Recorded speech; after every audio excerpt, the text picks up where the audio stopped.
এরপরটা পর বলবে। এরপর বিজেপি কি ক্যান্ডিডেট হবে আমি উত্তরপ্রদেশে? জানি না সেটা কি করে জানবো, এইটা বলার অধিকার আমার আছে। হ্যাঁ, বিজেপি কি যোগ দেবেন? দেখি সেটা আমি এখন ভাববো, এখন তো আমি নিজে একটু ফ্রি বার্ড। হ্যাঁ।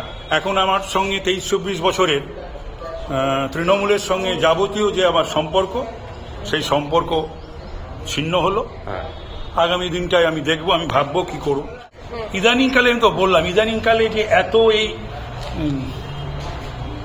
দুর্নীতি দুর্নীতি দুর্নীতি, এখানে যাচ্ছি শুনছি অ্যাসেম্বলির ভেতরে, অ্যাসেম্বলির বাইরে, তারপরে এই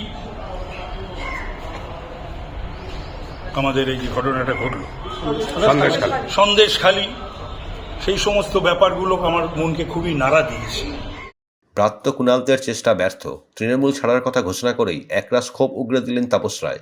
বললেন চারিদিকে দুর্নীতি। সন্দেশখালীর প্রসঙ্গ তুলে বললেন, এই বিষয়গুলো আমাকে খুব নাড়া দিয়েছে। রেজিগনেশন দিলাম, অনারেবল স্পিকারের সামনে দিতে হয়, সই করে দিতে হয়। হ্যাঁ, ওনার সামনে সই করে হ্যাঁ, মেম্বারশিপ থেকে রিজাইন করলাম। মানে এমএলএ পদ থেকে? হ্যাঁ, ওটা তো মেম্বারশিপই বলে। আমি 1 তারিখে দলীয় যত সাংগঠনিক আমার পদ ছিল সবগুলো থেকে আমি রিজাইন করেছি। কাকে দিয়েছে?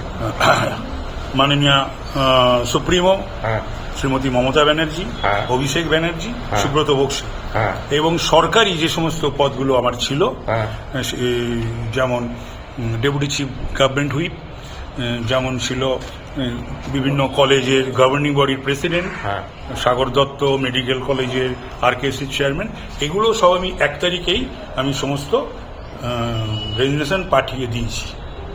মানে 1 তারিখে। এরপর কি? এবং আমি গাড়িও ছেড়ে দিয়েছি 1 তারিখে। না, এরপরটা পর বলবে। এরপর বিজেপি কি ক্যান্ডিডেট হবে আমি উত্তরপ্রদেশে? জানি না সেটা কি করে জানবো, এইটা বলার অধিকার আমার আছে। হ্যাঁ, বিজেপি কি যোগ দেবেন? দেখি সেটা আমি এখন ভাববো, এখন তো আমি নিজে একটু ফ্রি বার্ড।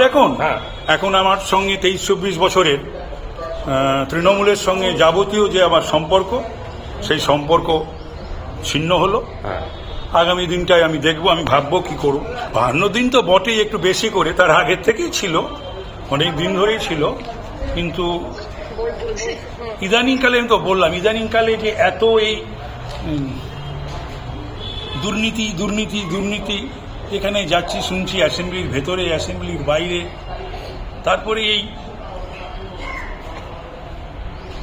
আমাদের এই যে ঘটনাটা ঘটল সন্দেশখালী, সন্দেশখালী, সেই সমস্ত ব্যাপারগুলো আমার মনকে খুবই নাড়া দিয়েছে।